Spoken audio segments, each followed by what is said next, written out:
In a sense, he wanted you to quiz him on the contents of these books? Well, I don't remember whether I did or not. Yeah. Half Irish and from the South. You sound so typically New England, Margaret. It's hard for me to believe that. Well, after living with Albert Elwell, you sound like a Yankee, Albert. Oh, I know. Albert Elwell was the epitome of Yankeeism. I think you couldn't take him for anything but being an old Yankee. Well, he was wonderful. He was, I know he was. He was born an old Yankee. Even when he was, I bet you, 2 weeks old, he probably looked like an old Yankee. No, he was the handsomest thing I ever saw. Oh, when I wrote my book on John C. Calhoun, I was going to write one on Bora, and I saw him.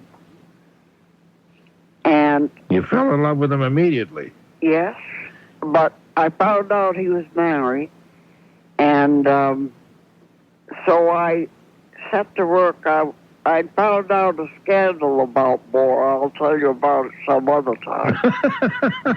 It's very fascinating. Okay. Is that going to be in your memoirs? Oh, yes. Oh, I can hardly wait to read them. It has to do with Alice Roosevelt Longworth. Alice Roosevelt? Oh, you mean the daughter of Theodore Roosevelt? Yeah, I met her at John Kennedy's at a party. Yeah. You know what I have to do? I have to start moving along now. 60, somewhere in there, there's a road called Route 72 that goes over to an island that's about 5 or 6 miles off the coast, and it's a strip. It's very narrow, but it's 18 miles long. And on that island, there is a Pennsylvania Railroad car, which is a dining car, and it's been turned into a restaurant. What do they call that? Do you recall that, Fred? I don't remember the name of it. Well, that's interesting. We have, for people who didn't hear the program yesterday, I talked with 3 people, as a matter of fact. One who's written a book on diners, one who has a publication called Roadside, which is a quarterly, just about the diners, and one fella whose family owns a diner up in Salem. And we were just talking about diners and favorite diners and how they came to be and why are they shaped like railroad cars, and some of them, of course, are actually railroad cars like the ones you're talking about.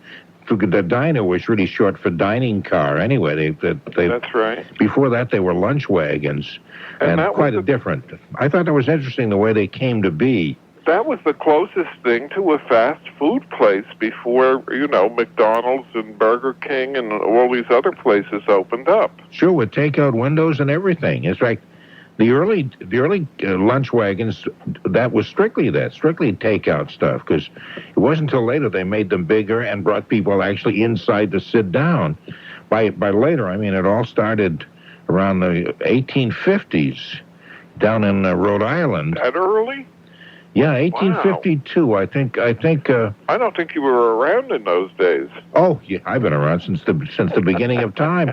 In fact, when I first came here, the entire land was covered with water. I had to hang around until they separated the water from the earth. I don't know what I'm saying.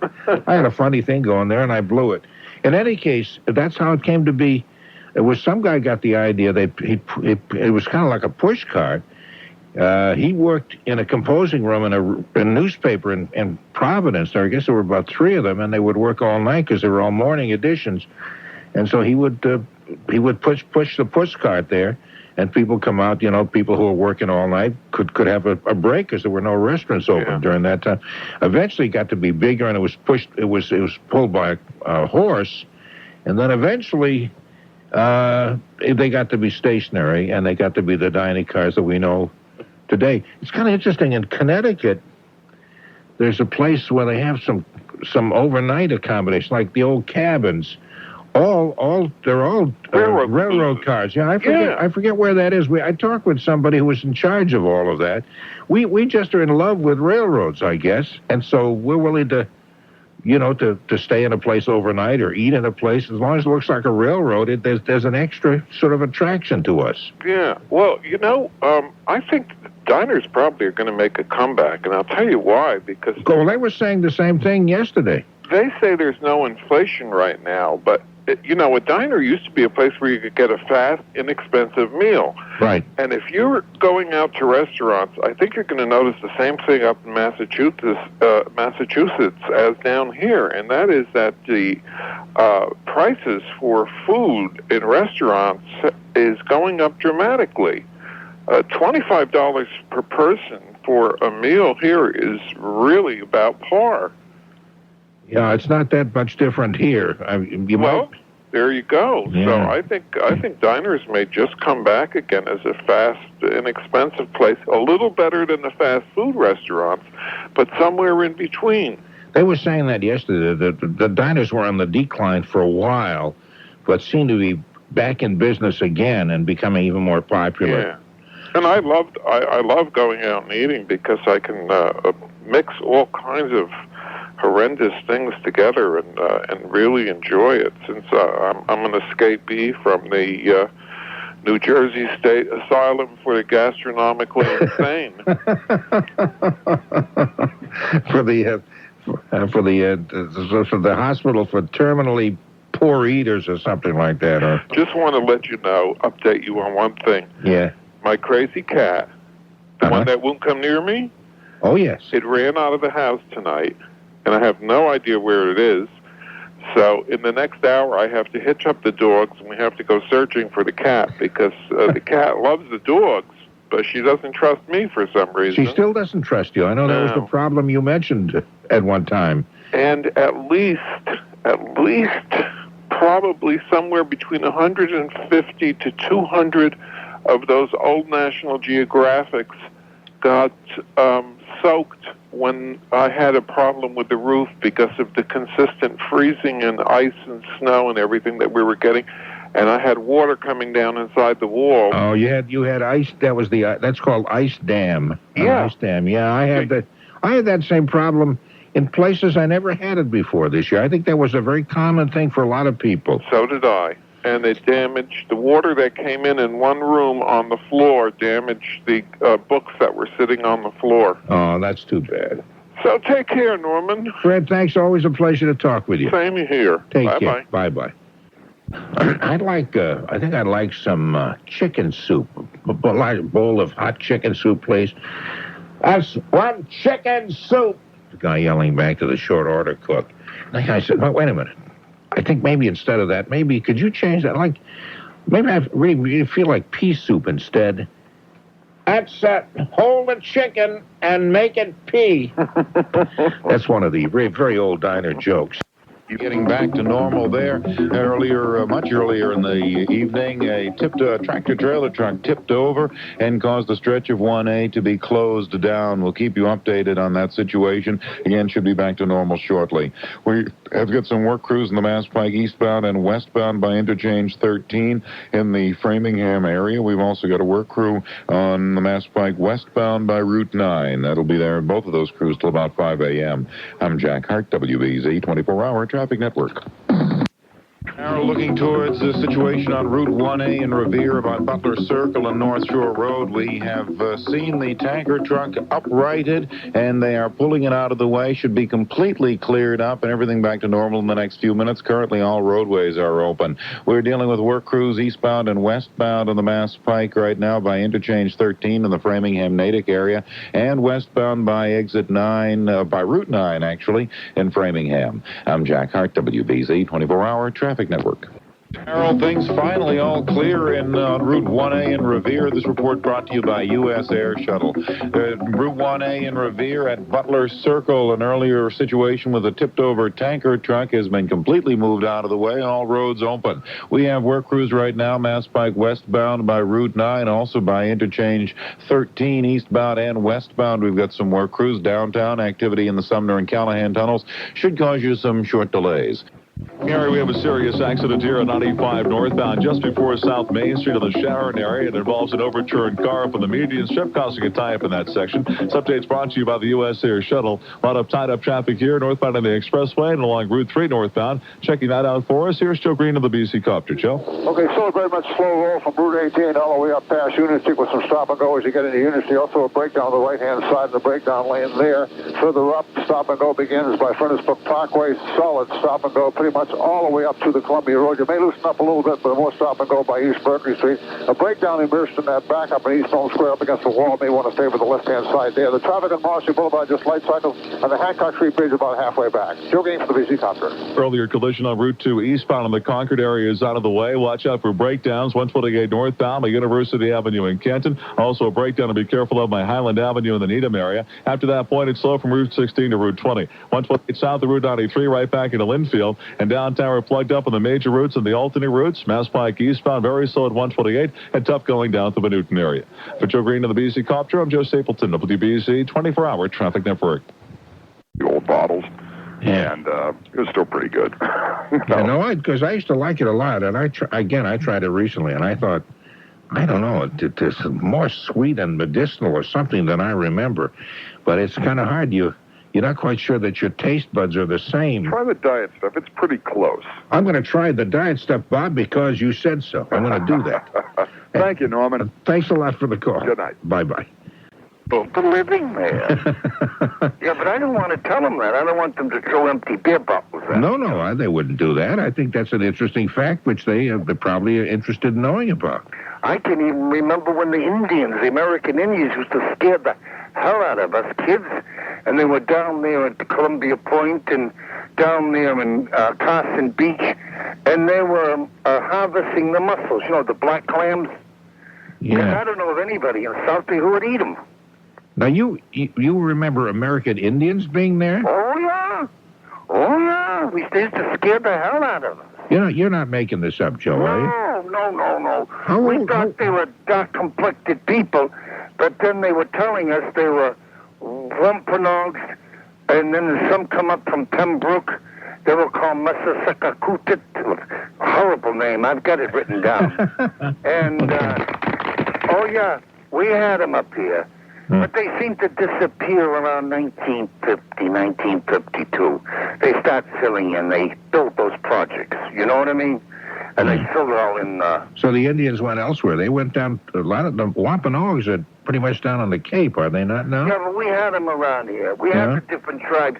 But they didn't live here. They came here to harvest black clams, the mussels. Oh, I see. That was their job. Yeah, we used to see them. But as far as that, tell anybody who's listening, on a hot day, try cold milk and Moxie. Cold milk and Moxie makes a swell drink. Okay, I guess you just told them pretty good there, Joe. Okay, I'll see you, and God be with you. And this is the second call from hell, okay? Okay, bye-bye. He's my worst nightmare. There's another phrase that's being used an awful lot. It was some promotional for some movie where a little kid says that, I'm your worst nightmare. And there's a phrase that's been popping up. We have a lot of very uncreative people in this world. So when somebody comes up with a phrase that's kind of interesting, like a phone call from hell or whatever, everybody starts using that after it becomes... Why am I giving a speech? Ronald Reagan, Kevin Costner, Jay Leno all started out doing traffic right here where you are. Hey, something to look forward to. Oh, well, I think the future looks really great for you because you sound really good. You do. They were not as good on the dumb birthday game as you are, though, either. I'm planning to win it again tonight. Okay, and Ted Williams very often would just drop by after his playing days were done, and he did traffic. He said it was something just to keep his eyes sharp and to do that. And I don't know what I'm talking about. Why don't I just shut up and let you do the traffic? What an idea. I never thought of that.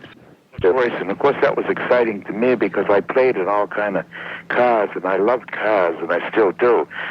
But to see a Rolls Royce was a very unusual thing, and it was always the Rolls Royce that I saw. Oh, that's interesting. Maybe why he thought it was a truck chassis. Back in those days, Cadillacs and Packards and Pieceros were such big cars. The wheelbase may run up as high as 157 inches or so. When they got old, or maybe before they got old, the garages would convert them into wreckers. They didn't have special built wreckers like they have now. They would take these big cars and make wreckers out of them. Did your family put the cars in the wintertime? They took them off the road, put them up on blocks, yes, and take off the wheels. Did they do that too? Well, we didn't take off the wheels, but they'd put them up in blocks. And in fact, a lot of times they weren't run in the wintertime. Yeah, well, you know, sometimes we didn't have the money perhaps to register them. No, my father would register his car for April 1st usually. That would be right. that would signal springtime at our house. You know, hey, the cars, and you know, and then the crank and the little skinny, what do you call it? One of the fenders would start to vibrate, and you'd smell the what an exciting moment that was when you got. Cars were awful exciting. I had my first cars was a 24 Studebaker, a 24 Maxwell, and a 24 Nash. I had those three cars. All at the same time? No. One might I have see. to the other. But they're all the same year. Yeah. But, well, you could buy a car for $5 or $3. I had a gorgeous 27 Ford in the 30s. That was the last year they made the Model T Ford with the planetary transmission. In the first year, they come out with wire wheels. And I bought it for $7. I paid $5 down. It took me 2 years to pay the other $2. Oh, was that something? But I also wanted to say something about diners. If you ever get down to Central Square in Lynn, it's kind of an experience, Norm. I had occasion to have a hat blocked, and I couldn't find anybody to do it until I called Henry the Hatter. And he's 87 years old, right in the center of Lynn, right under the railroad bridge there. And after I left his shop, and I had a wonderful time talking to him because he makes hats for Ted Williams and Tully Savalas and all those guys, you know, and he's still in business. Well, when I left there, I asked him, was there any restaurants right close by? So he says, yeah, the Capitol Diner, right around the corner there. So I went into the Capitol Diner, and there, when you say $12.50 for steak, that's a lot of money to me, you know. Yeah. But you go in there, and I would say maybe for $3 or $4 you could get a meal, a good meal, you know. And it's fun to see them operate. Oh, you wouldn't believe it. It's kind of funny. You mentioned the Henry the Hatter, who you wanted to get a hat blocked. Yeah. See, that's kind of funny because I haven't heard anybody talk in those terms for years, except in a Woody Allen movie. He was kidding about, just as a joke, I don't know, some line about somebody getting their hat blocked, and he just threw that in as a joke. But you actually were in Lynn recently getting a hat blocked? Yes, and I called, and my brother lives in Belmont, see, and it was his hat, and he couldn't find anybody. Now, he's very familiar with all around Boston because he had a taxi business. He couldn't find anybody that could block a hat, so he brought it over and asked me. So I couldn't find anybody either. But finally, I heard of Henry the Hatter, and I called him. And, what a wonderful guy to talk to you. Yeah, but just before you tell me that, now, explain to people who are listening, because a lot of people, I'm sure, have no idea what that means. What does it mean to block a hat? Well, it's a soft hat, and he has all kind of wooden molds that fit the different sizes, and he cleans them, and you have to put the hat on these molds. Maybe he can crank them bigger or so, I don't know, but so that they won't shrink. You know, each head is a certain size, and each mold is a certain size. And he has thousands of caps. Most recent one I bought, you call it a patch cap, I guess. Instead of some of them that you buy nowadays, it has all those pie, like a piece of a pie, you know, you might have 8 pieces on the top of it. Oh, yeah. And you can get different kinds of wool, you know. And he'll make up anything you want. You could bring a piece of tapestry down to him and then make a hat for you. Oh, that's great. But he's 87 years old.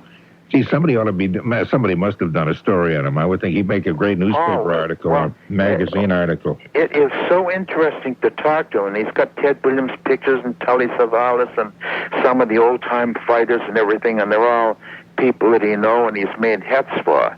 It might be kind of fun for me to call him one day and ask if he'd be willing to talk with me, at least on the phone, one night. Oh, that and just talk about his career, because he's in a profession that, well, you were talking about how hard it was to find anybody who did that. Yeah. He's probably he's the last of that whole thing. Well, I think he is, and I wonder what was going to happen if anything happened to him.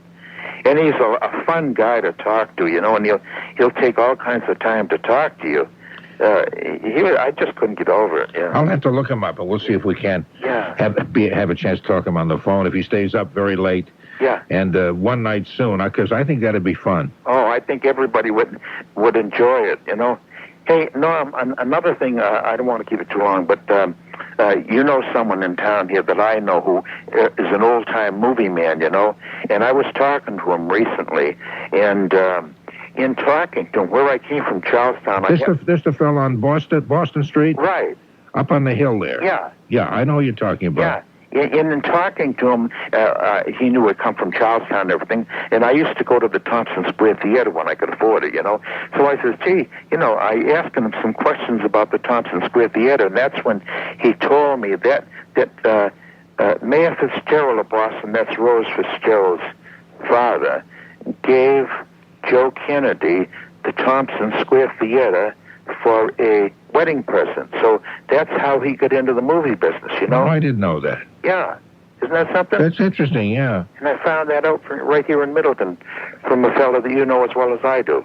Yeah, now, he was an interesting man because he worked in both in plays, but mostly in motion picture houses. Right. Setting up equipment and all of that. He's got some great memorabilia at his house, and he's also got a tape of a talk that he gave that sort of outlines kind of the history of movies in the Boston area, which was just fascinating. He told me some interesting things about the Coconut Grove fire, too. I guess that used to be an old movie house, see? And some things as to how the fire could have started, you know? Well, I didn't know that was a movie house originally. Oh, I think it was. I think he showed movies there. Son of a gun, Bob. I'll have to go back and fill in the gaps. Well, this guy's got a great memory. He can he really remembers just about everything. It's fascinating. Yeah. Got to take a week off though when you want to sit down and talk with him. He's awful interesting. He's been very sick lately too. Oh, I'm sorry to hear that. Yeah. I think he fell and broke a hip. Oh my. Yeah. Because he's up in his 80s, is he not? He's about I would say around 87 or 8, right around there. Yeah, same as Henry the Hatter. Yeah. Right. Okay. Got to hang on to these old guys because they tell some fascinating stories. Oh, well, I know a lot of people in Middleton the same way, you know, over the years. Oh, yeah, that's right. You know, like the Curtis brothers down there in the... Yeah, Arthur and Ernest Curtis. Arthur with the scholarly... Well, anyway, we're talking kind of local, and a lot of people don't know who we're referring to. But when you're talking to a farmer that has arrowheads that he's picked up in his pasture that are 10,000 years old, you know, that kind of makes you think a little. Oh, he was a fascinating man. I loved Arthur. Norma and I went up to Rockport a few times with him, or up to Essex and had clams and all that kind of way, at little parties, because we just liked him a lot. He was a nice man. Yeah. Anyway, Bob, I really appreciate hearing. It's coming up to 4 o'clock here at the WBZ, and I'm sorry, I've been pressing too many buttons. We're going to hear a little tone in just a minute. Let's all hum it together. Ready?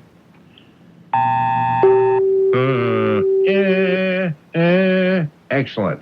Norm Nathan here at WBZ Boston. We'll be around for the next hour. I'm sitting in for Bob Rawley, who's just taking the day off. Probably never do this again. From ABC News. You can drink it hot. You can drink it cold. I got some right here. It's funny. I got a glass right in my hand right now. You can bring some Moxie or whatever the hell that is. Or Moxie with milk is very good. Yes. Well, I was going to say I have some bad news. Oh. You flunked out of school. No. And I won't get my money back on your tuition. Well, it's going up to $20,100 next year. Oh, that is bad news. Oh, that is something.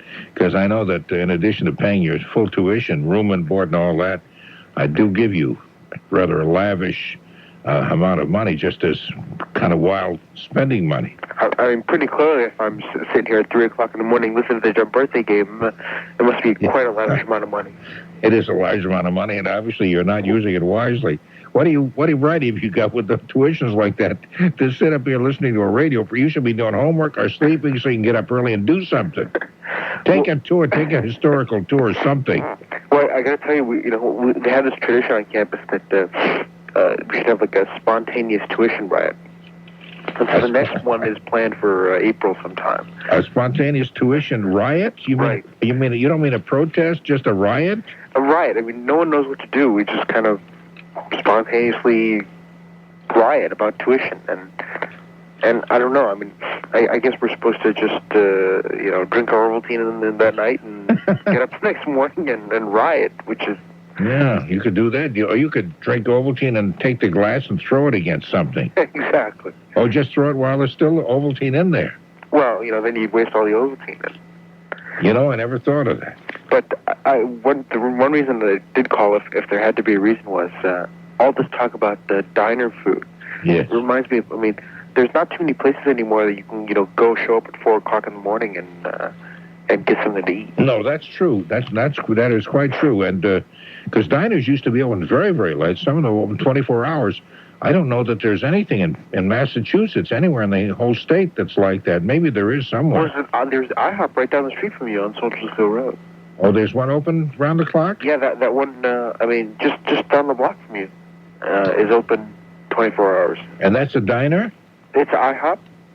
Oh, IHOP. Right. Oh, that's true. That's not a diner, but that's true. It's nice to know that it's open 24 hours. That's true. And that's one of the rare places that is open around the clock. And I can't think of anything else that is. Dunkin' Donuts is open around the clock. True. Is there? Yeah. I guess those are the only two things. So, but that's. And I don't know about you, but I like breakfast any time of the day. So. I do too. I do absolutely do too. So it's nice to be able to get that kind of food. But enough reminiscing, I guess. You're only 12 years old. What do you have to reminisce about? Well, I remember the good old days. The salad days in the early '80s when. That's right. In the late '80s. Exactly. The mid '80s. I remember when I was just a kid. When the streets were paved with gold and. You'd walk up on the street and the guy just give you $50 for the hell of it, And you didn't have to worry about crime or anything. No. And you used to walk to school even though the snow was up to your eyebrows. Exactly. You could have Ovaltine hot or cold back then. That's right. Well, you go away. Hey, I'm glad to talk to you, Raj. Well, here's Gold Bond in your eye, okay? You're a wonderful person. Thanks a lot. Thank you. That's my friend Raj. He's over at MIT. And this is Marty, who's over at South Boston. Hi, Marty.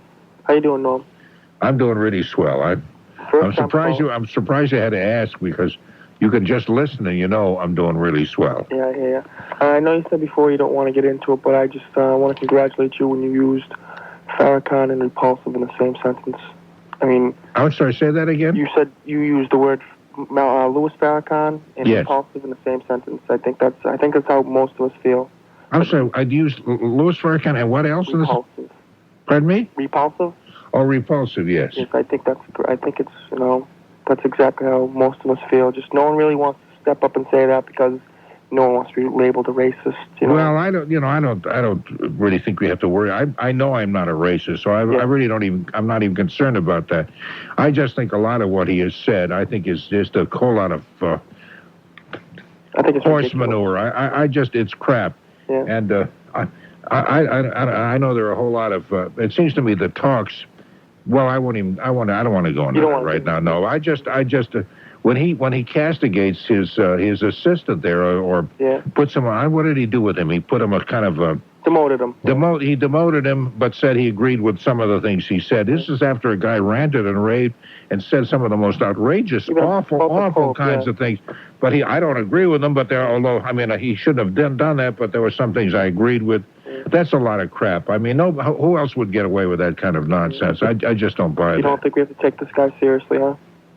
Oh, I take him seriously, because I think he's got a lot of power within his own race, which is awful. I think young blacks who listen to him and believe this is their savior, I think are really stupid, and I'm making a terrible mistake. I just saw a couple nights ago Schindler's List, the movie. Oh, yes, I've seen that, too. And I see this, not that this would ever happen, because I know that's a bad analogy, but I think if he had the dictator powers as Hitler did, I think he would not be like that, but he would have. It wouldn't be too good, I don't think. Yeah, I think what makes this country really special, and the reason I really love this country a whole lot is we do have a constitution and all that kind of stuff, and of course during the Nazi regime, the administration was behind all this ugliness and killing and and the Holocaust, all that kind of business. Yeah. Here, you know, we may have some racism and we may have some anti-Semitism, we may have some anti-Catholicism and all that, but it's not government-sponsored, and the government is just not in business to tolerate that kind of thing. Yeah. So I think we have a country that's very, very special, and when I think of all the countries you and I could have been born in, Yes. we're very lucky to have been born here. I don't mean to wave the flag or anything, but you know, because there are things wrong with the country that bother me too. But of all the countries in the world, I think we're very lucky to be here. Yeah. How about them apples? And Norm, one more thing. Yes. I mean, I might sound like a racist someone, but about this problem about the young, the teenage, the violence in the United States. Yes. I live in South Boston, which I consider a tough neighborhood. I mean, it's mostly white, but it's a tough neighborhood. Yes. I really don't see too much violence around here with the guns and stuff. I mean, I know it is definitely mostly a black problem, but I mean, I really don't see it around here. And I mean, if I'm out of line, you tell me, but I really don't see it around here. It's like, I hear all this stuff about the youth, and I think it's more of a black problem. I don't want to sound like all the blacks. Well, no, but at the moment, there's no question about the fact that there are some very serious problems in some of the black areas. Yeah. But there also, I have a whole thing about guns. I'm going to end the air a few minutes. Okay. But the people who own guns and talk about their constitutional right and what is the government, and if we can't keep them away from criminals, and law-abiding people should be. All this is a whole lot of nonsense. There's no question in my mind that there are too many guns that they just float around everywhere, and you get little kids, 10-year-old, 12-year-old, 15-year-olds who go shooting at each other of whatever color, and that's craziness. There's no need of that. You're right. So I'd say, boy, I would be very restrictive on who I gave guns to. If you want to hunt, okay, with the rifles and the whole business, at least you can't conceal those. Yes. If you got a rifle, it's kind of hard to stick in your pocket and not have anybody notice it. I know. That kind of stuff. But guns, I mean, do we really need that many guns? I mean, come on, is target practice Sunday morning at some gun range, is that worth it? Yeah. That have guns floating around, so anybody can get them. Most crimes, I'm starting to make a speech. Yes, yeah, most crimes are committed not by the criminal element or the kind of element we think of as the heavy criminals. It's husbands shooting their wives, wives shooting their husbands, kids shooting each other. And if there were no guns around, there would not be that. Anyway, I got to get going. Thanks for your time, though. Hey, I'm sorry. I yelled at you, Marty. No, that's okay. Thank you. Okay, take care. Bye-bye. I didn't mean to get into that whole business. I'll be back in 1 minute, but first, if you get nauseous because you're traveling anywhere, boy, maybe this whole commercial will make you even more nauseous. Ring off. In about a minute and 15 seconds. I'm sorry. Sorry, I don't have much time to talk. Do you want tomorrow night? Yes, I am. From 11 to 12 tomorrow night. All right, I'll call you back. And then again from 1 a.m. until 5 a.m., so I'll be on it throughout the night. All right, just one question. Do you know where I can buy Jimmy Durante's record of September song? Oh, that's a lovely record. Yes, I haven't been able to find it. Really? Have the best? Look up phonograph records in the yellow pages. Well, I tried Strawberries. And then, make a few phone calls around your area and see if there isn't somebody who can maybe order a Jimmy Durante album or something that might have that in it. Offhand, I don't know. All right. I don't even remember what the label was. Otherwise, you could check with the record company. I'd like to have it. Yeah, that's a great song. And when he does it, it's so poignant and beautiful. It is. Yeah. All right. I'll talk to you this weekend then. Okay, I hope you will. I'll be looking for your call, Charlene. All right. Bye-bye now. Bye-bye. Good morning. Okay, it is time to say goodbye on behalf of our producer, Emilio Murata, on behalf of the lovely Marilyn Gorelnik, and on behalf of myself, the almost good-looking Norm Nathan person. I missed it again. I would have been good-looking, except for maybe this. Just missed it. Anyway, we'll see you tonight at 11 and be with you through the night. Bye-bye, old sport, from WBZ. Henry. Excuse me? Henry. Henry is right. A hotel. Pass. Okay, a tool. Hammer. Hammer. He's got it.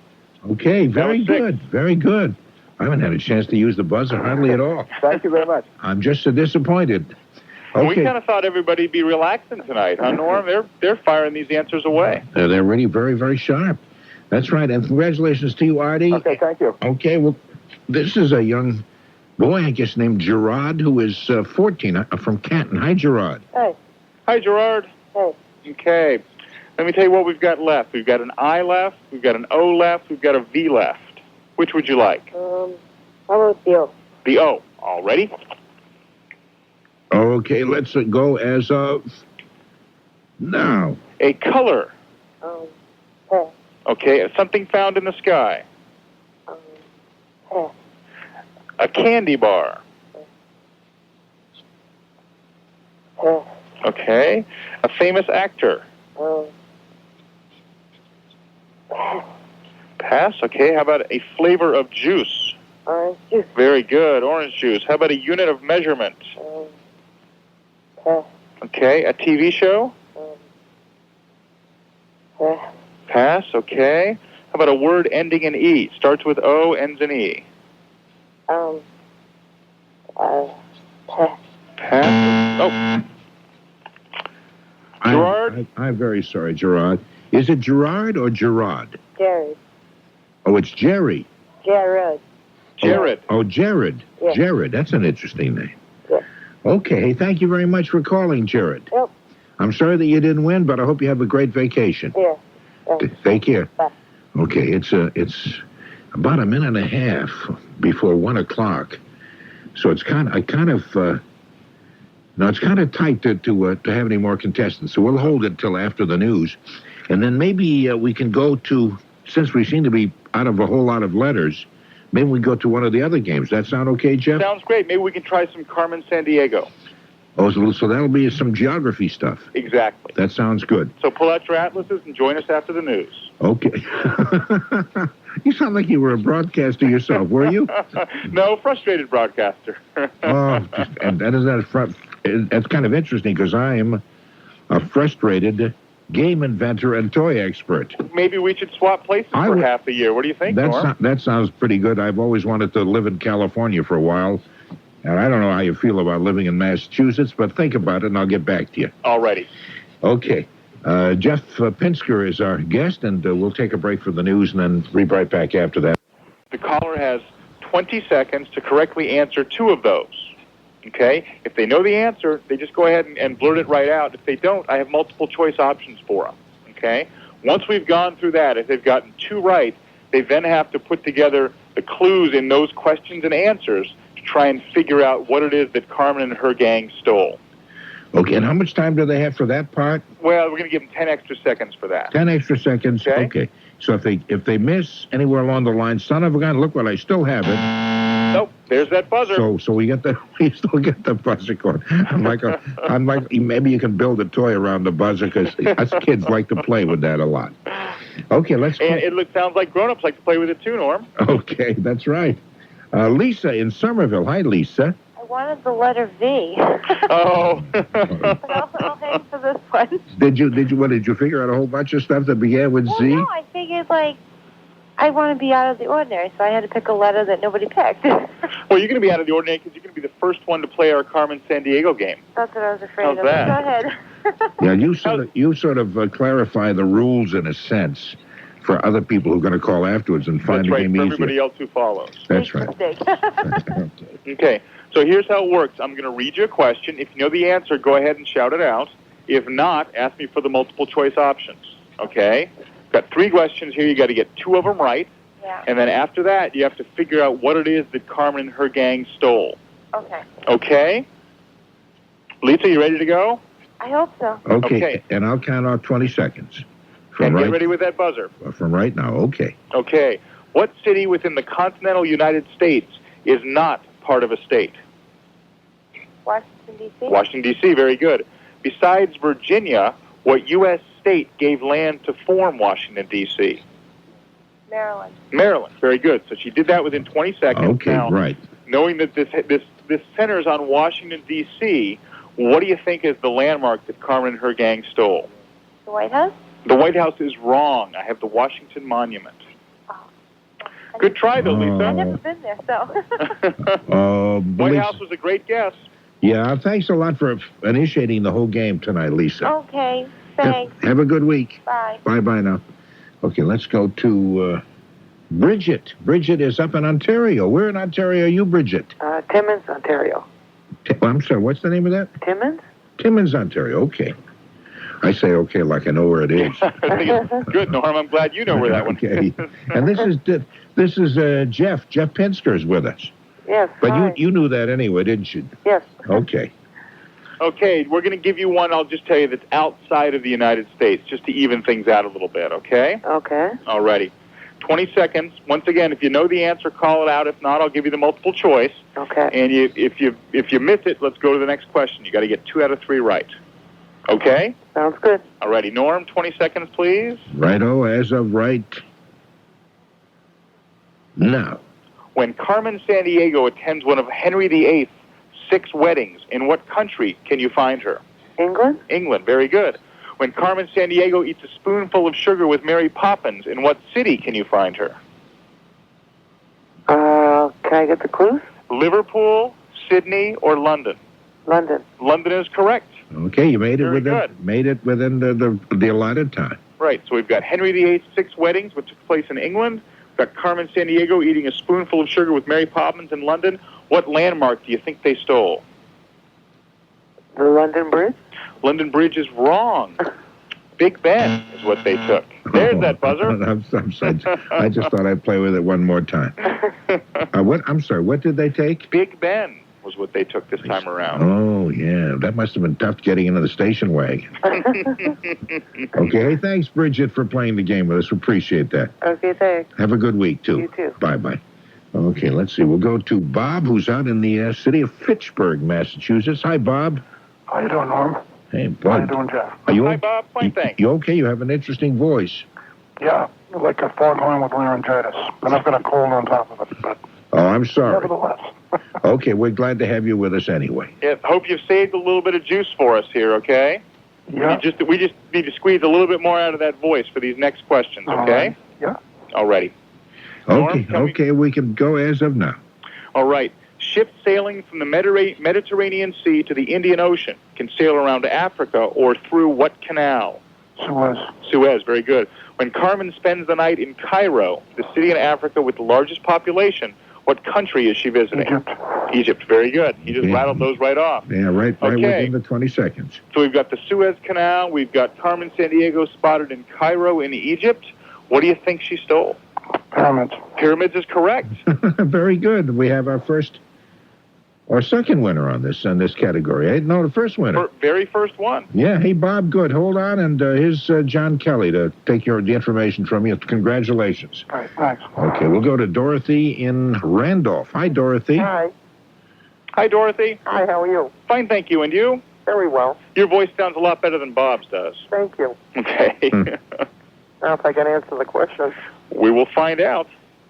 Norm, I'm all ready when you are. Okay, we're set as of go. If Carmen Sandiego stole the New York Stock Exchange, from which street would it be missing? Wall. Wall Street, very good. If UN headquarters is missing, from what city was it taken? New York. New York. Those were much too easy. Yeah, very Here's your good. big chance, okay? The UN headquarters in New York, New York Stock Exchange on Wall Street. What did they steal? Money. No, they don't steal money now. They only steal things of geographic or geologic significance. What landmark did they steal from New York City? I don't know. Pick one. Give it a shot. Trying to figure. What they steal. Oh. Norm, what do you think? What did they steal? I don't know. I don't really know. I was hoping you wouldn't ask me.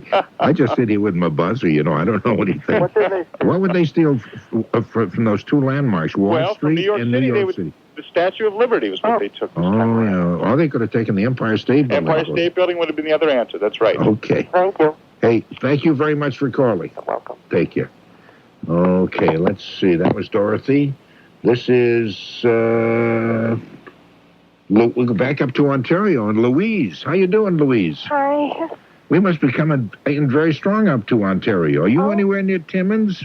No, I'm near Kingston. Oh, Kingston. We had a caller from Kingston just a while ago. Last That's hour. a coincidence. Was that somebody in your house? No. Oh, okay. I thought you were being facetious. No, no. Okay, you're all set to play with Jeff. Pardon the expression. You're set to play with Jeff Pinsker then. It's okay with me if it's okay with you, Louise. Okay. Okay, we'll leave the expression as it is then, Norm. Ready? Okay, we'll start the 30 seconds as of right now. The Tasmanian Devil is a cartoon character based upon a real animal from Tasmania, an island south of which continent? Australia. Australia. Carmen Sandiego likes to throw prawns on the Barbie with her Australian friends. In Australia, what is a Barbie? The barbecue. A barbecue grill. Very good. Excellent, excellent, Okay, yes. so she got those two answers. Now, for the big one, they've stolen a landmark from Australia. What do you think it is? Ayers Rock. Ayers Rock is a great guess, but that's not right. Oh, no. The Great Barrier Reef is what's missing from Australia. Okay. Oh, thanks a lot for trying, Louise. Thanks for playing, Louise. Thanks. Bye-bye now. Okay, let's go to Steve, who's in his automobile somewhere. Where are you? Milwaukee. Are you in Milwaukee? Yeah. No kidding. No kidding. Then you can hear us in Milwaukee, Wisconsin. Loud and clear. Beautiful, beautiful. Hey, thanks for calling all the way. It cost you a ton. I hope you win. All right. Here's Jeff Pinsker. Okay, Steve, once again, you've got 3 shots at it. You've got to get 2 questions right. If you don't know the answer, ask for the multiple choice options, okay? Okay. All right, and then you've got to figure out from those questions and answers what landmark was stolen. Okay? Okay. Norm, 20 seconds. Okay, 20 seconds as of now. In what country was Irving Berlin, the writer of God Bless America, born? Oh, I'll go for multiple choice. Okay, was it Poland, Russia, or Germany? Russia. Russia is correct. When Carmen Sandiego travels across Russia, how many time zones does she cross? 7. 7 is wrong. Let's go to the third question. The largest caliber cannon ever made, which was never fired. Oh. Oh, sorry, that was the 20 seconds. Okay. Yeah, I'm sorry. That's okay, Norm. But thanks. I'm delighted you're not from New England originally, are you?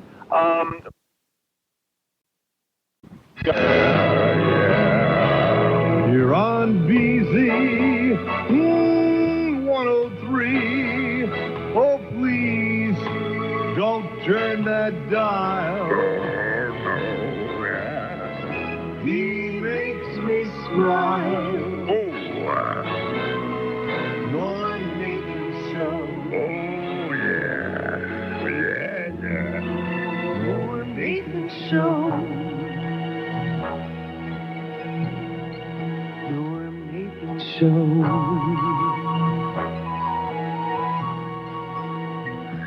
If you enjoy serious programming, we do that after 5. I thought I'd get all the silliness out of my soul right now. Hey, wait a minute. It's not about anything. No, it's not. That's what I was going to say. It has no purpose. It has no meaning. It's nothing. It's just a rambling bit of silliness. So that gave me the freedom to call in. Okay, I'm glad it did. Okay, great. I've been dealing with a creative bout of insomnia as of late.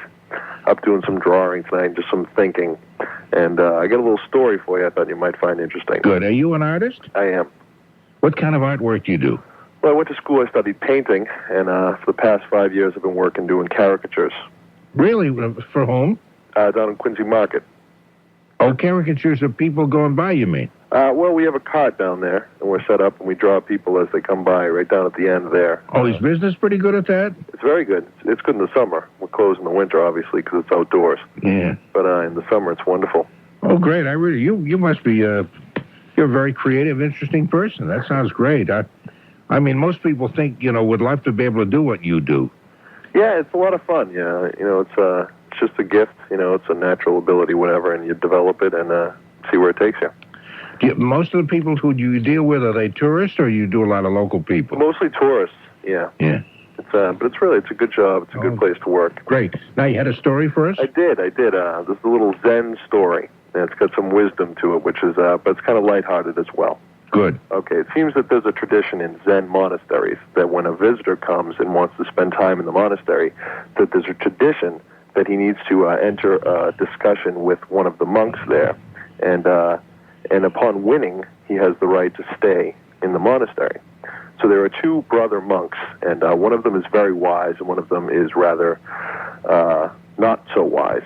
And this not so wise brother also happens to only have one eye. Okay? So a visitor shows up at the monastery and decides that he wants to stay. And the wiser brother says to the not-so-wise brother, I'm too tired to argue with this man. You go and have a conversation with him. And he said, but I know that you're not so smart, so insist that the dialogue be in silence. So the younger brother says, okay, I'll do that. And he goes and he sits down with the man, and they sit down in silence. And the younger brother is sitting there, and the visitor holds up one finger. And the not-so-wise monk holds up two fingers, and the visitor holds up three fingers, and the monk raises his fist in the air and shakes it at him. And the man gets up and leaves. And the man goes up to the wiser monk and says, you know, your brother is a great, wise monk. I sat down and I held up one finger representing the Buddha. And he held up two fingers representing the Buddha and the self. And I held up three fingers representing the Buddha, the self, and the world. And he held up his fist, saying that power crushes all of those things. So I have been defeated, and now I will leave. So the brother comes up to his monk, you know, the not-so-wise brother, and says, I don't know what happened. That man was so rude. I sat down, and he held up a finger, pointing out that I only have one eye. So I held up two fingers, pointing out, congratulating him that he has two eyes, and he held up three fingers, saying that between us we only have three eyes. So I shook my fist at him and told him I was going to beat him up, and he left. That is the silliest story, you know. But it has wisdom to it, you know. No, I know it. No, I know it. I just trying to make sport, and I was doing very badly at that. I appreciate that very, very much. I thought you'd think about that. I appreciate the call, and this is the first time you've ever called a radio station? First time. I hope that you found this so pleasant. Oh, it is pleasant. That you will say, I've got to do this more often. By God, that guy it was fun. Hey, thank you very much, and good wishes to you. Take care. Okay, you too, Ed. Okay, we're going to talk to one of my friend Kristen, in just a minute. But first, Kristen. I'm okay. How are you? I'm just fine, thank you. That's good. Tell me what's happening. Brief me on all the things that have happened to you over the past, say, couple of months. Oh, well, let's see. Let's see, beginning with, we're now into March 14th. So start with January 14th and just fill me in hour by hour. I can't remember a thing. Everything's a blank.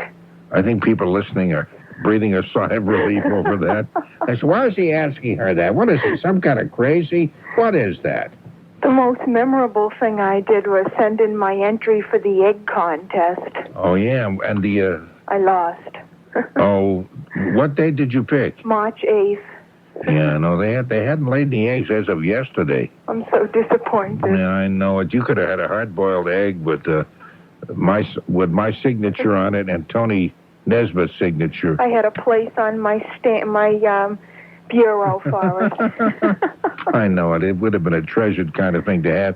This is a contest that I might mention for people who haven't heard us talk about this before. We were talking about the signs of spring, since we're all looking forward to that time of year. And there are a number of them. One of the peepers, which I record each year, but that doesn't come till the end of this month, which is not that far off, a couple of weeks. We should start hearing those little peepers mating and stuff. Another was we mentioned the skunk cabbage coming up. I did mention red-winged blackbirds. When they appear, that's a sign of spring. And also when my hens start laying eggs, because they have to have a certain amount of light and heat, and I don't light or heat the chicken coop. So it has to be a natural light, and that's why they're a little slow. And we asked for people to send in what the date they thought that the first eggs would be laid. And I got a number of responses. Huh? Got a lot of responses. It was kind of fun because who wants a hard-boiled egg that I want to send them through the mail? It's a stupid prize, but a kind of a funny contest, I thought. Anyway, I checked the coop yesterday, Sunday, and they hadn't laid the eggs as of that date. So anybody who's gone through up to March 13th, which was Sunday, picked any date from that point back, I'm afraid is kind of out of luck, but... Oh, phooey. Well, you can send in another card. We're still accepting it. We can mail them to me, Norm Nathan, WBZ, Boston 021. What's that? 34. 123 02134. That's right. I keep forgetting that. Yep. And I'll keep checking. Maybe today will be the day. So whoever picked today may be the winner. Well, this weather has been so crazy, the chickens are probably confused. I would think the air hasn't been that really. It's been starting to warm up now, and the days are getting longer. So I would expect we'll start getting eggs very, very soon. Maybe within the next day or two. I don't know. But I'll keep checking. Also on my little entry card I sent in, I wrote that I got some old-time radio cassettes through a catalog, and I had them send you one. Yes, and I thank you. Adventures in... Cassettes. In cassettes, yes. Yes, so you got it. I'm happy. Yes, I did get it. I'm very pleased. Have you ever dealt with that company before? Did you ever hear of them? I had heard of them. No, I had never dealt with them before, but they have some nice stuff on there. Yes, I like them a lot. I depend on them. Hey, you're okay for a young person digging up stuff that was on radio long before you were born. You have obviously a tremendously sharp mind. Oh, thank you. Yes, I love them. Okay, and where I can't find them in any stores, this company helps me out a lot. Yeah, they used to be available in some bookstores, but I don't know. I haven't checked bookstores lately, so I don't know whether they're still there or not. Did you notice on the address, on their address, they're on 5353 Nathan Lane? Oh, that's right, Nathan, same as my name. Isn't that a coincidence, Everett? That's incredible. I'm getting all goose pimply. I'm starting to sweat myself, yes. Kristen. Hey, I got to do some news coming up in a little bit. Okay. But it's always a pleasure to talk with you. You're a good person. It's a pleasure to talk to you, Norm, and I hope to play the birthday game soon. Oh, that'd be next weekend. Do call, when we first come on the air. Yes. And that'd be great. Love to have you with us. Okay, I can't wait. Okay, Krista, thanks a million. Okay. Bye-bye now. Bye. If I may, is that pretty fertile ground? By all means, go. I don't know whether my brain is too fertile, but I'll certainly give it a try. Okay. His name is Walt Andrews, Andrus. Do you know him at all? Boy, that doesn't have any familiarity to me at all. At all, does it? Walter Andrews with an Andrus. Yeah. No. My sister, who lives in Knoxville, called me today, and she had taped the special on Tommy Dorsey that's on the educational TV. Oh, yes. And she said, I'm going to play a little bit of this tape. You tell me who this is singing. So I listened for a few seconds, and I said to myself, it sounds just like Frank Sinatra, so it can't be, because she wouldn't be asking me. So I said, well, I have no idea who is that. And she says, it's a fellow by the name of Walt Andrews, and he sings with Tommy Dorsey's new band, Oh, he'd be a young guy then. No, he isn't. He used to sing with Tommy Dorsey before Sinatra did. Do you believe that? Really? No, I don't remember it. Before Sinatra? Before Sinatra, same. This is what they said on the tape. Well, he must be about 1,000 years old. Has to be. I said to my sister, he has to be in his 70s. Well, Sinatra's 78. Yes. And you say this guy sang with... Is she getting the facts right, do you think? I don't know. I've got to watch that Tommy Dorsey special when it runs on our channel too. Okay, she said. She said he was singing on that special on public television. Yeah. Yeah. No, I never heard of the man. The guy before here are the people I remember with the Tommy Dorsey band. There was a guy named Jack Leonard. Yes, I remember that. Remember him? Yeah. And Sinatra, I think, followed him. And, of course, there was Connie Haynes and the Pied Pipers and Joe Stafford eventually. And Joe, yeah. And then Dick Haymes took over from Sinatra. As a matter of fact, there's one album, a recording of that, when Sinatra introduces Dick Haymes as taking his place. Is that right? When Sinatra decided to go out on his own at that point. Yeah.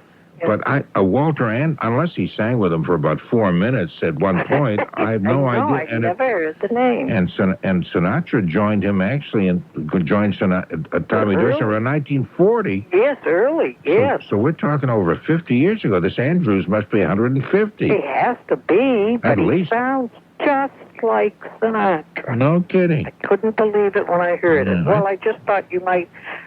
I had to laugh at my sister. I said, I never heard this man's name before. She said, neither did I. She says, how can we find out more about him? And then she says, call your friend Norm. Oh, that's nice. You know what I think is that if he's singing with a band now, yeah, I would suspect that she may have it mixed up that he didn't sing with Tommy Dorsey before Sinatra, but as a younger person who just, they're all young people who join the band now. No, he couldn't have sung before Sinatra. Couldn't have been. No, this must be some young new singer who sings in that style because the musicians in the band are all young too, they play in that style. Yeah. I would suspect it's a new person that we probably don't know because we probably never heard him before. That could well be. I will pass that message on to her and say that's my guess, and maybe somebody else. That it came from the Guru. It came from where? The band Guru, the male vocalist Guru. Oh, I see. That's you. Oh, that's me. I see. Okay. Maybe somebody else knows better. Maybe they know the whole history of this thing. Maybe they have seen it on public television here, and they may have gotten a whole different story. If they do, I hope they'll call, and maybe between now and 5 we'll find out. Yes, that would be good. You're okay, Peggy. Fine, thank you. So are you. Thanks for calling. Nice talking to you. Take care, dear. Okay, how about we go to? Let's see. Let's take a quick break and then leave. Fine, I'm calling you about Walt Answer. His name is Andsur. Oh, Antsur. Andsur. Answer. Right, and he's young. He's about in his 30s, I would say. And I happened to see them at Yelkins in Portsmouth about 5 years ago. Oh, you saw him in Portsmouth? Yeah, with the Buddy Morrow Orchestra. They did a benefit for Berwick Academy. Oh, really? And I couldn't believe this fellow. He sounds just like Sinatra. Isn't that wild? Only Buddy Morrow says he's better. Yeah, now I thought he must be a young guy because he couldn't have been. I talked to him that night, and he's from Bridgeport, Connecticut, I think. Oh, yeah? He's fabulous. I watched the, broadcast the other night, too. But you know who was on there who sang with Tommy Dorsey years ago? Lynn Roberts. Oh, I remember her. Well, she was on with him, and she was fabulous. Oh, the show was really fabulous. I watched it 2 nights. I wonder if that's going to be on again.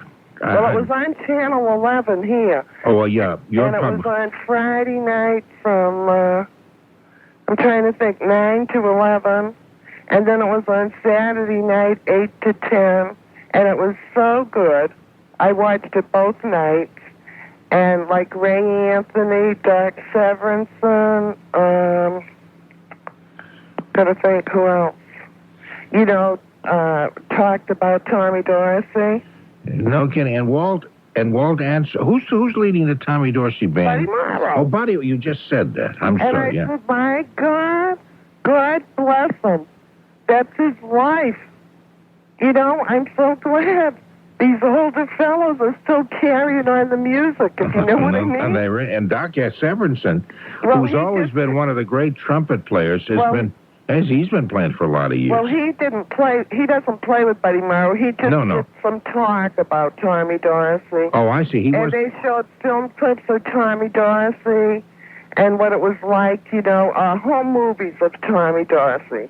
Oh, yeah? With, his family and Jimmy and the mother and father. It was really a good show. As I say, I watched it twice. It was so good. Okay, so now I know all about Walter Answer. Andsur. Antsur. A-N-D. Oh, I'm sorry. A-N-D. You kept saying that. A-N-D-S-U-R. Yeah. And this kid is fabulous. The night I saw him at Yelkins, I was sitting and I heard him sing. And I said to the fellow who owns Yelkins, Kevin, I said, my God, that sounds like somebody lip-syncing Sinatra. Isn't that funny? That's funny. He is so good. I really think he has a stronger voice than Sinatra. It's the only unfortunate thing is he's a young guy. Yeah. I don't know what future there is in a young guy sounding like Sinatra. No, and as I say, it's like, it's really, because that night I said to him, has Frank Sinatra ever heard you? He sat down and talked to me. And he said, no. And I was going to see Tony Bennett the next night at the Hampton Beach Casino, Oh, you know? yeah. What did you think of Tony Bennett? Oh, fabulous. I've been a fan of his for a very long time. It's kind of nice. He's more popular now than he's ever been. Well, do you know, he is fabulous. I mean, he's right on time. You know what I mean? He comes out at 9. He does his show. You know how some of the entertainers, you wait and wait for them to come on. He's a pro. Yeah, the old-style performers, I think, not the old style, but the old guys are real showbiz people, and they come out when they're supposed to. And they anyway, one of the great charms about both Sinatra and Tony Bennett, and I assume Walter Ansor, as well as they sing these beautiful songs like they're living that moment, like they're telling you a story. You know, they're really storytellers. Yeah. And I think that's so beautiful to watch. And they pick choice material, really good stuff.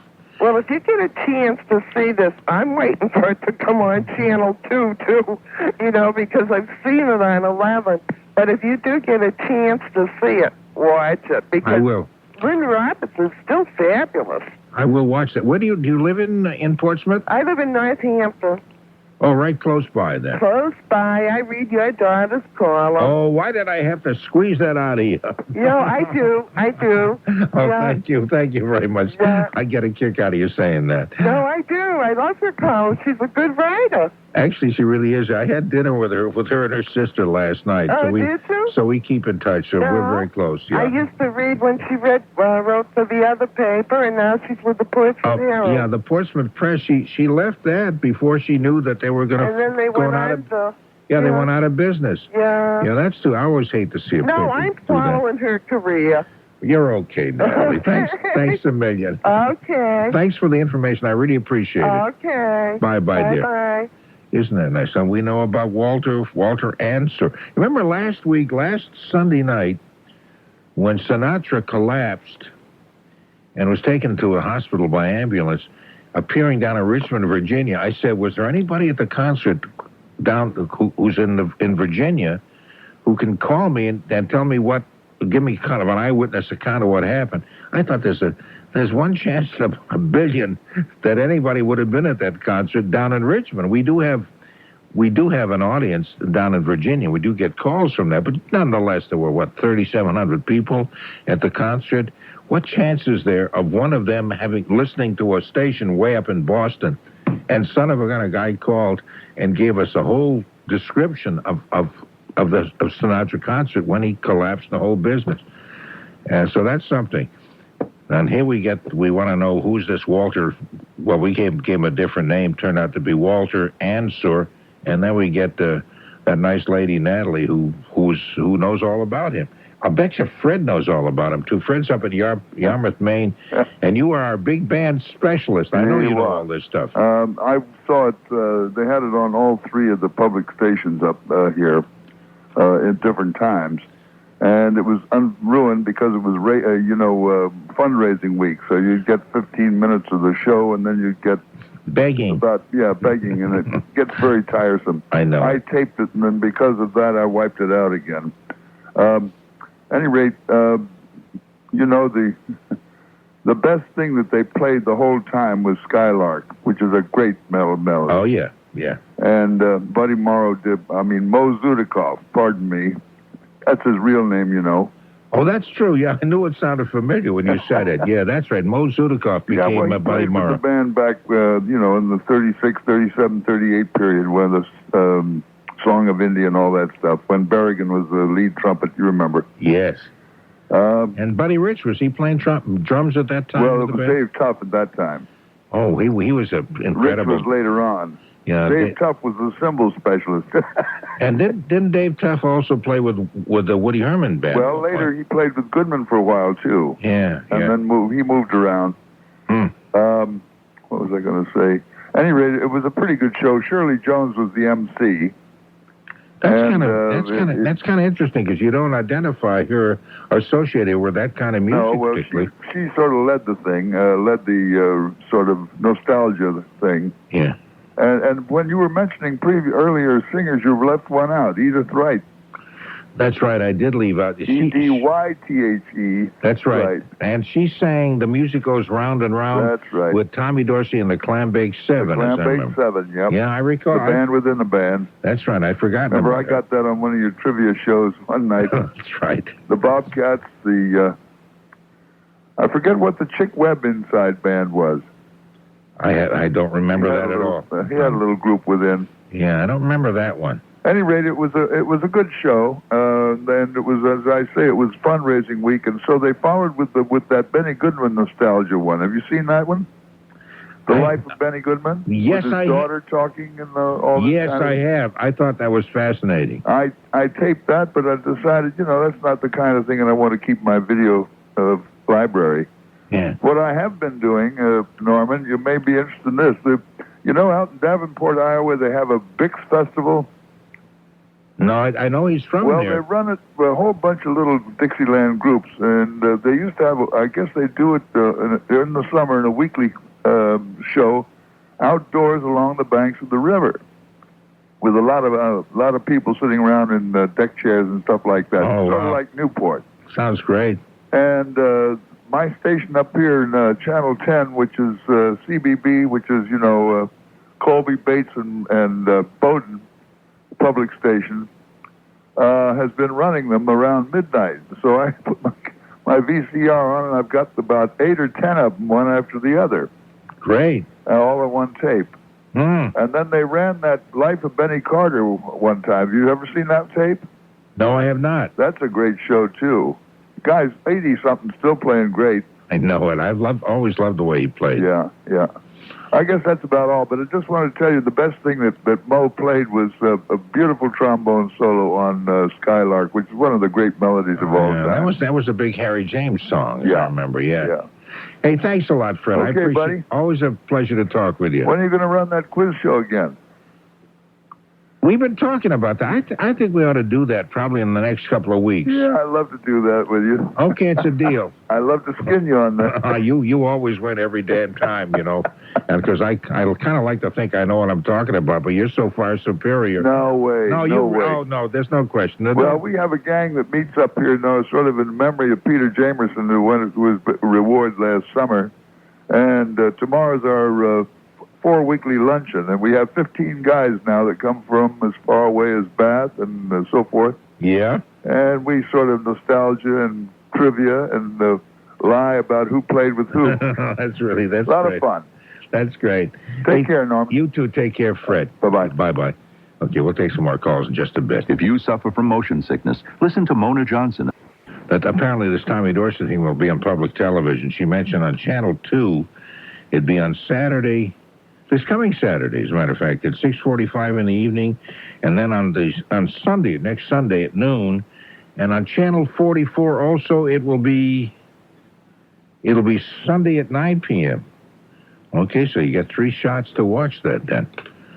Saturday at 6:45 p.m., Sunday at noon on Channel 2, and then Sunday evening on Channel 44.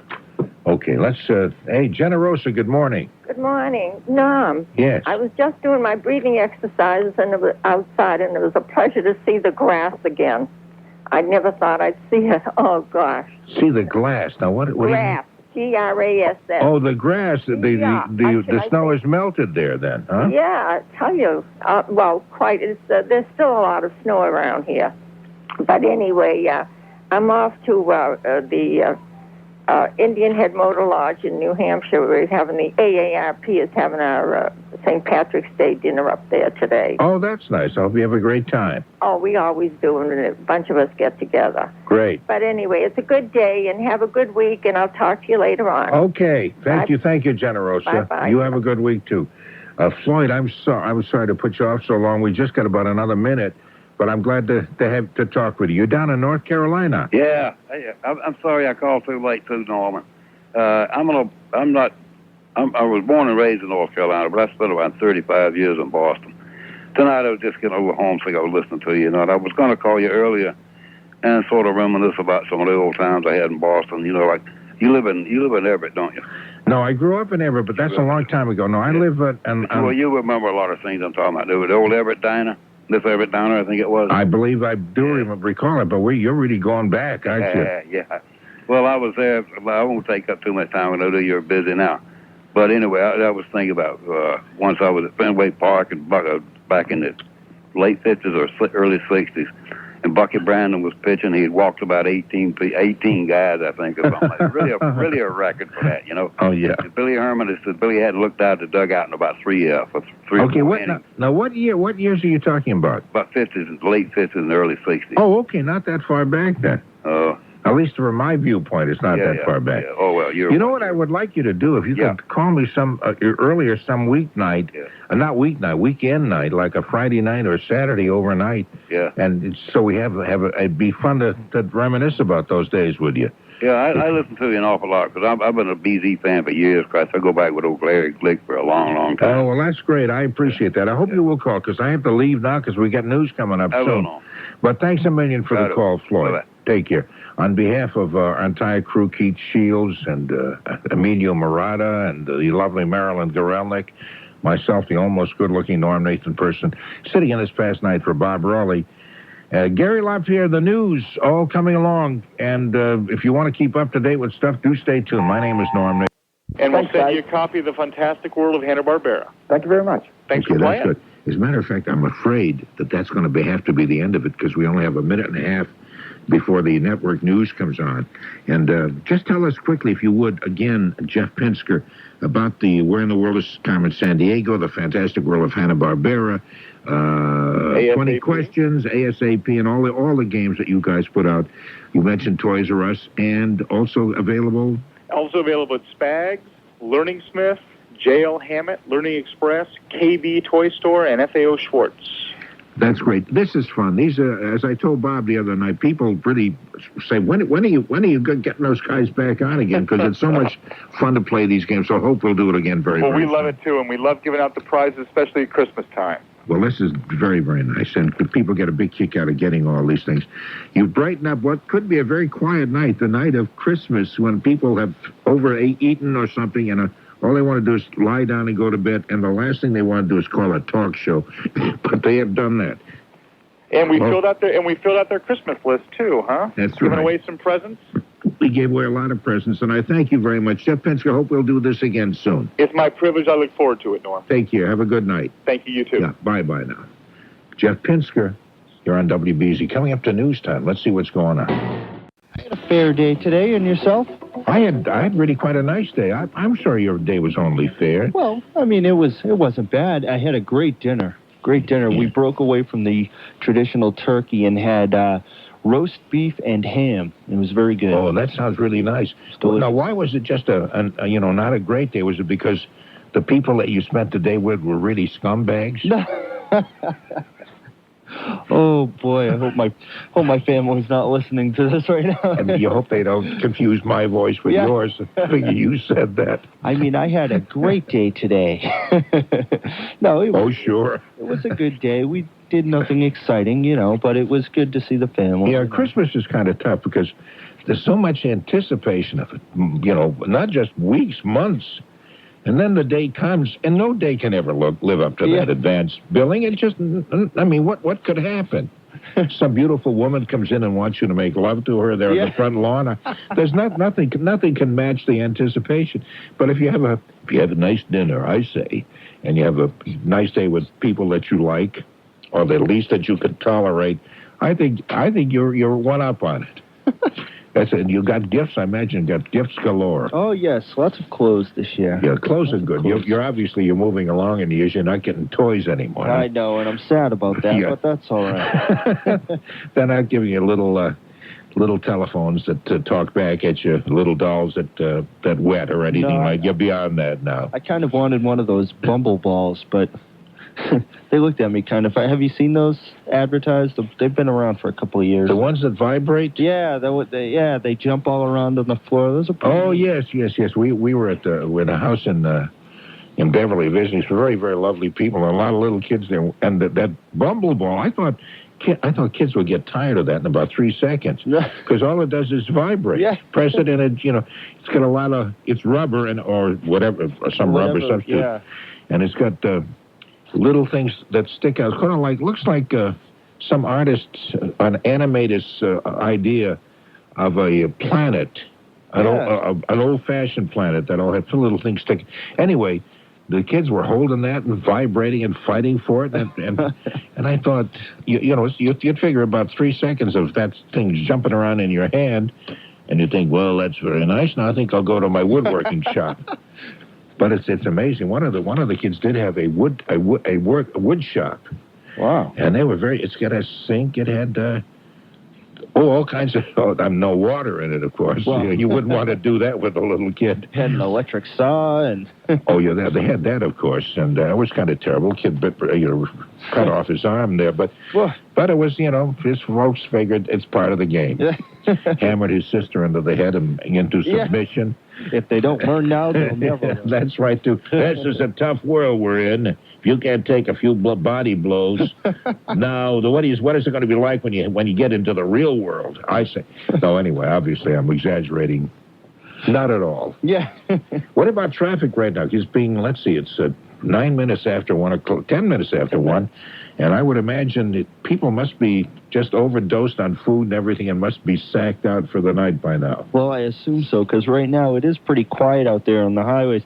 This traffic update is brought to you by Foxwoods. The outer highway showing just light volume now on Route 128 and 95. However, we are getting reports of a breakdown now westbound on the Mass Pike between Route 9 and 495, so do keep an eye out for that. 495 itself is in good shape, both north and southbound. Downtown moving very well. The expressway is a smooth ride between Braintree and Boston. The lower deck of 93 and the Tobin Bridge showing just light volume. And please keep in mind that it may snow later this morning. And if that's the case, please use caution if you have traveling plans at that time. Bruce Connolly, WBZ 24-Hour Traffic Network. Foxwoods Resort and Casino presents the fabulous... That kind of stuff. I'm sure people are just as sacked out and had it. So right at the moment, we have 3 open lines, and I suspect throughout the night it'll be easy to get through. I don't think we're going to be bombarded today. As a matter of fact, I'm not even sure I will stay awake and listen myself all night, but I'll do the best I can. Thank you. So our phone number is 254-1030, area code 617. If there's anything special you'd like to share with us, I certainly would like to share it with you. Let's do I haven't done the lottery numbers for a while. The Massachusetts Daily Lottery was 9511. Updates on it. Was your family in the country during that period, too? Did you go back that far? I go back to around the Mayflower, yes. Really? Before and just after. Wow. Kimball. My maiden name was Kimball, and they've been researched extensively, and my mother, the Toll family on my mother's side, and the Hills, and come back into the country around, in the 16. I guess Kimball's were before. Now, right off the top, I haven't been, the last 2 months, I haven't been working in it, and I've had my mind occupied in some other areas. Okay, the museum, incidentally, John Kelly just brought in a note from, I guess, a listener who called, it reminded me, is the Athenaeum. The Athenaeum down on Beacon Street. You familiar with that? No. Yeah. How do you spell it? Athenaeum. Athenaeum. I've got Atheneum, but it looks like a letter is missing, and I can't quite figure it. But it's pronounced, it looks like Athenaeum, but it's pronounced Athenaeum. Okay, I wasn't sure. Yeah, somebody else also suggests the Ancient and Honorable Artillery Company. Would they have records like that, do you think? Probably, but I don't remember if the gentleman said whether he was in the military. Did he say? Yes, he said it was it was an ancestor of his named Colonel Elmore Hancock, who served with Washington. All right. There is an archive, and it covers much more than Massachusetts, but it has been moved to Massachusetts, and that would probably be the place.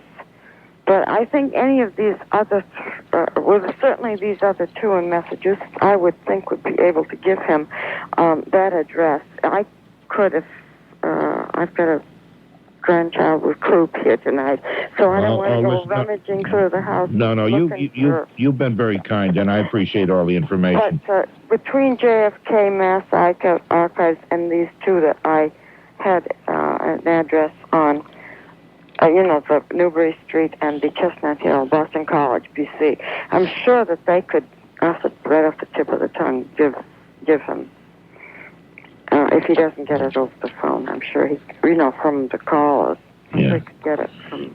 Well, you offered some great I've advice. been to meetings that they've run here. They've come to Bates College and run archival meetings, and being a member of those organizations, I've attended some of them a few years ago, but I've lost that fingertip touch. Okay. Hey, listen, I hope the little guy gets over the croup and everything. That's tough. Oh, I think so. It's just mostly a painful kind of, annoying ailment. It's just kind of scary. I know it is. Yeah. It is. Olive Ann, thanks a million. You're welcome. You're welcome. I listen to you all the time. Thanks. I appreciate that very much. Thank you. Okay. Bye-bye, Olive Ann. Bye-bye. Okay. Oh, she was going to say something else, and I'm a little quick on the finger, on the draw there. Okay, let's go to Herb in Peabody, who I guess has some information, too. Do you, Herb? Hello. Hi, Herb. Hi, Nathan. Speaking, Somebody yes. just must have given it to you. Boston Athenaeum on Beacon Street. Yes, somebody did. Athenaeum. Say that, spell that again. Athenaeum. It is ATHA, not ATHE. That's it, Athenaeum. Athenaeum, that makes Right. sense. You've got to be a member. Yes, I know it. But I think if Nathan went to the door, they would open arms receive you. They would say, "Who do you think you are?" You. I don't know, because this is a fellow who may be descended from John Hancock and is not sure whether his ancestor was or not. Well, they may have something there. I knew somebody at one time who was a member of the Athenaeum. He was going to bring me inside. In fact, I was inside once for something. I can't remember what. Well, it's an interesting place. Yes, it is. But as I say, I once peeked in there, but I didn't have a membership card. Oh, you're in the same boat I am now. Right. Okay. Thanks for all the nostalgia that you dredge up. Hey, thanks a lot, Herb. I want to wish you a happy Feast of Circumcision Day coming up Saturday.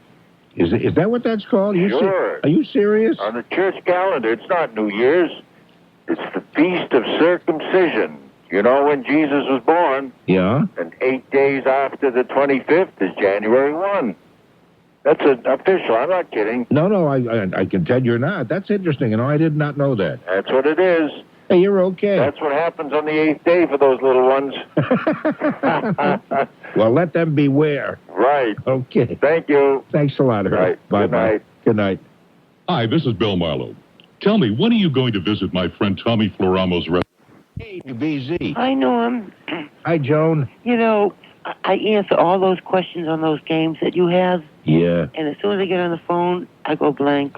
Yeah, I know it. That happens to a lot of people. Yeah, I wonder why that is. I think it's. I don't know what. It must be some disease.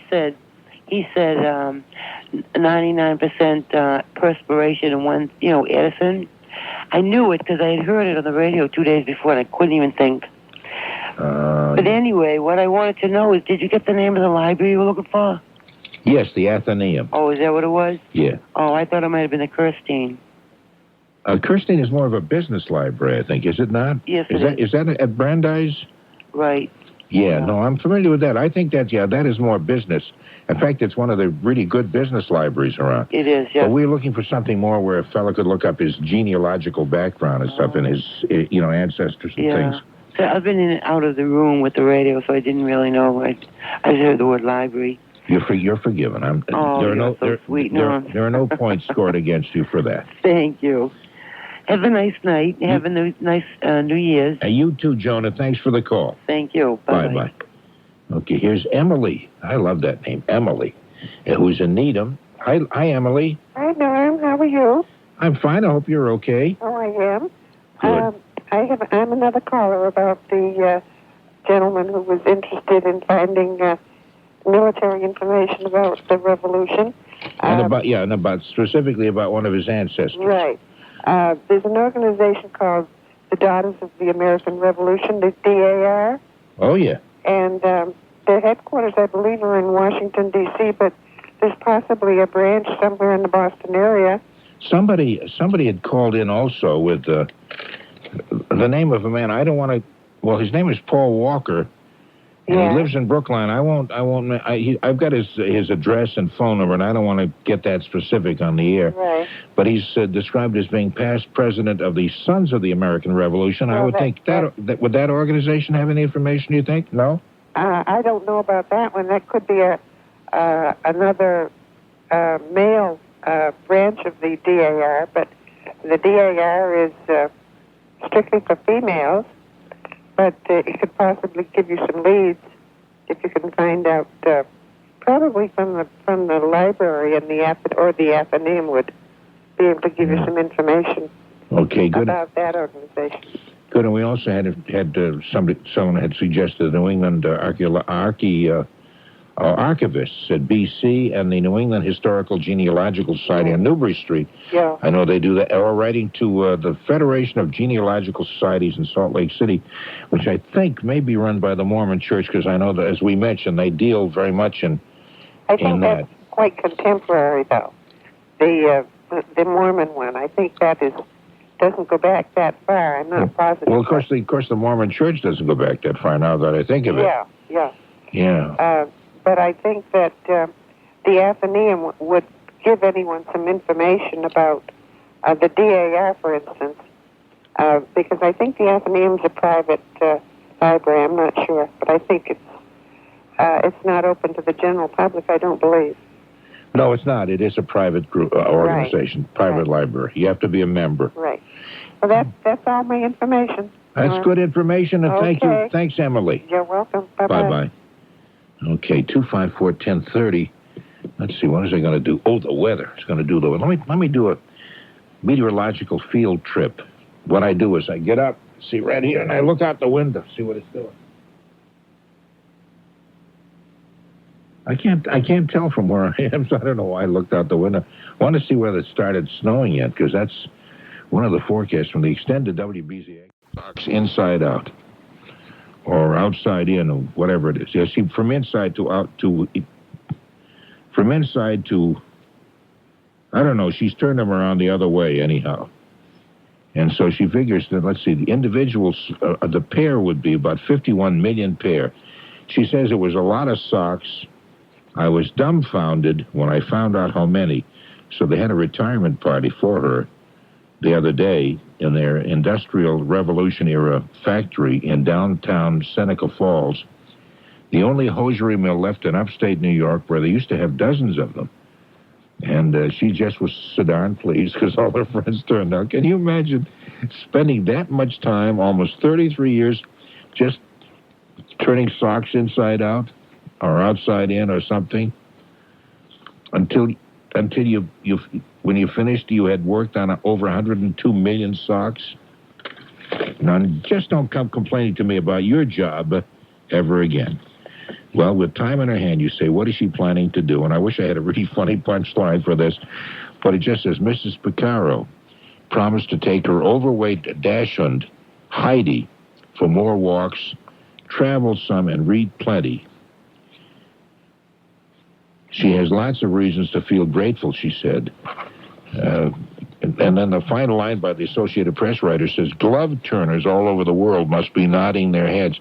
I don't know what that means, that people who work in glove factories have to go through the same thing. I don't know about that. But I guess now they're done with some kind of a pneumatic device. Says a sock can be turned in a split second. And I don't know. Anyway, I don't think we have to make a whole program out of that, because that's getting kind of boring. Also, Entertainment Weekly has its top people of the year, top entertainers of 1993. Who do you think would be heading the list? This is from Entertainment Weekly magazine. Every magazine has had its top people, People magazine, U.S., and several others. Heading the list in Entertainment Weekly is Steven Spielberg, the film director, who has just come out with Schindler's List, a brilliant, brilliant movie. And also Jurassic Park, which has, I guess, been the #1 movie for a very long time. In box office, draws. Anyway, after Spielberg is David Letterman, who the magazine says has had one of the most hyped employer changes of the decade when he left NBC for CBS with a contract estimated to be worth about $42 million. In third place, movie actress Holly Hunter for her critical triumph in The Piano. I haven't seen that, but she was in that TV news, broadcast news. Yeah, broadcast news. I thought she was absolutely brilliant in that. Others to make entertainers' list include singer Whitney Houston, the infamous bad girl of Beverly Hills 9210, Shannon Doherty. And Norm Nathan. Yep, he closed out that list. Not really, but he should have. Believe me, I was just as surprised as you when the last 20 minutes or so unwrapped into a Christmas night archive from the year before. Another classic from the heyday of Boston radio has entertained us once more. Thank you, Vault of Silliness. Oh, you're very welcome. If you're familiar with the closing credits I do, you know that these extra special episodes have many entertaining mentions to throw back to, and this one is without exception. It may very well break the record for thank yous, so stand by because first, let's close the vault and leave this world a little sillier than we found it. For Route 72, railroad restaurant cars, roadside diners, lunch wagons, and pushcarts. For the love of trains, dining out, the New Jersey State Asylum for the gastronomically insane, the hospital for terminally poor eaters, distrustful cats who love dogs, ice dams. Hold the chicken and make it pee. Joe Stapleton, Joe Green, and the BZ Copter, Whole Milk and Moxie, Calls from Hell, Worst Nightmares, Wreckers, Ford's Model T Planetary Transmission, Henry the Hatter in Lynn, Mass, Hat Blocks, The Capitol Diner, Ted Williams, Telly Savalas, Who Loves You Baby, the Thompson Square Theater, the Coconut Grove, Arthur and Ernest Curtis, 10,000-year-old backyard arrowheads, Pressing Too Many Buttons, Chimonizing, that was harmonizing with the chimes, Chimonizing, Spontaneous Tuition Riots, Ovaltine, Hot or Cold, IHOP, Breakfast All Day, Marazine, Jimmy Durante, Phonograph Records, Strawberries Records and Tapes, Jeff Pinsker, University Games, Carmen Sandiego, Zen Monasteries, Skunk Cabbage, Signs of Spring, Hard-Boiled Eggs, Adventures in Cassettes, Classic Old-Time Radio, Walt Andrews, Mo Zudikoff, Tommy Dorsey and the Clambake 7, the Indian Head Motor Lodge, the Everett Diner. Okay, almost there.